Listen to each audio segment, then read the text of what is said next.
अब एक और सिंपल सी बात याद रखिए कि आने वाले कुछ दिनों में जो आपके 3 फोकस एरियाज होने चाहिए वो होने चाहिए current affairs, previous year questions और सीसैट।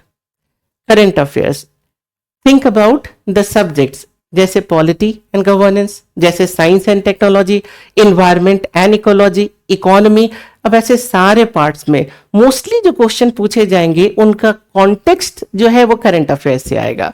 सो ज्यादा से ज्यादा करंट अफेयर्स पढ़िए, प्रीवियस ईयर क्वेश्चंस पे कमांड करिए। प्रीवियस ईयर क्वेश्चंस पे कमांड करना इसलिए जरूरी है क्योंकि मोस्ट ऑफ द मीटी एरियाज ऑफ अ सब्जेक्ट, जैसे हिस्ट्री में अगर आप ब्रिटिश एक्सपेंशन के इंपॉर्टेंट वॉर्स की बात करते हैं, वो सब कुछ प्रीवियस ईयर क्वेश्चंस में कवर है।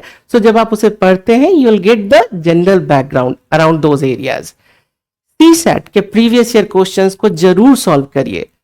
बहुत सारे ऐसे कैंडिडेट हैं जिनका कॉन्फिडेंस लेवल कम हो रहा है क्योंकि उनको लगता है वो सीसैट में अच्छा नहीं कर पाएंगे। पर मेरा सवाल तो ये है कि ये बात तो आप तब डिसाइड करेंगे जब आपने सीसैट का एक्चुअल पेपर देखा हो। देखिए, most of the institution they set the CSAT test paper in a difficult way so that you would get attracted towards them. This is the truth. तो जब आप यूपीएससी के एक्चुअल पेपर सॉल्व करते हैं तो आपको एक बात पता चलती है कि शायद यूपीएससी इतना खतरनाक सीसैट भी नहीं पूछता है। एक ब्यूरोक्रेट बनने के बाद जितने एप्टीट्यूड और मैथमेटिक्स की आपको जरूरत पड़ेगी शायद उतना ही आपसे पूछा जाएगा सीसैट में। तो सीसैट के पेपर सॉल्व करके शायद आपका कॉन्फिडेंस वापस आ जाएगा।